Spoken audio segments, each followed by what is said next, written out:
भगवान शंकर का महाकाल अवतार, उसमें माता पार्वती महाकाली बनी है।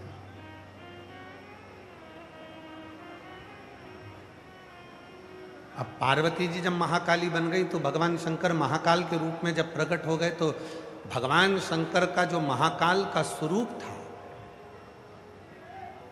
भगवान शिव का जो महाकाल का स्वरूप है, सिर पर जटा बंधी हुई है, चंद्र रखा है, बड़े बड़े भगवान शिव के नेत्र हैं, बड़ी सुंदर उनका स्वरूप है, कानों में बिच्छू पड़ा हुआ है, गले में सर्प पड़ा हुआ है, और बाबा का बड़ा सुंदर स्वरूप है, स्वयं महाकाल।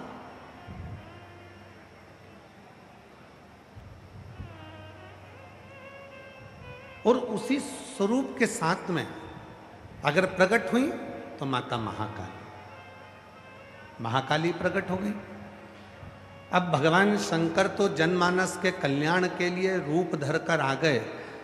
इतने में शंकर भगवान ने पार्वती जी से कहा, पार्वती तू महाकाली बन गई, तू महाकाली बन गई।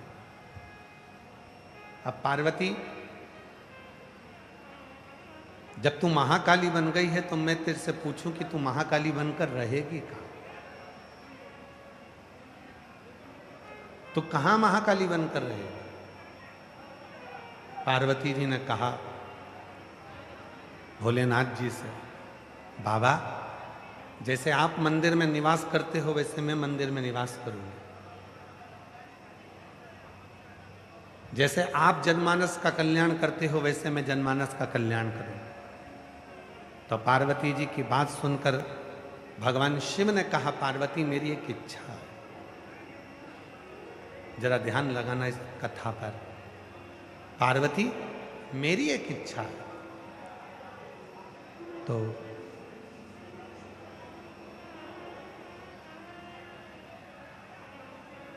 पार्वती मेरी एक इच्छा है, अगर तुम उसको पूर्ण करो तो। पार्वती जी ने कहा बोलिए आपकी क्या इच्छा है? शिव जी कहते हैं, पार्वती तू मंदिर में रहे मना नहीं है, तू मंदिर में निवास कर मना नहीं है, तू मंदिर में जाकर विराजमान हो जा महाकाली बनकर मना नहीं है, पर पार्वती मेरा एक मन है कि संपूर्ण जगत में जितनी नारियां हैं, संपूर्ण जगत में जितनी स्त्रियां हैं, उन स्त्रियों के भीतर भी तू महाकाली बनकर विराजमान हो जा। उनके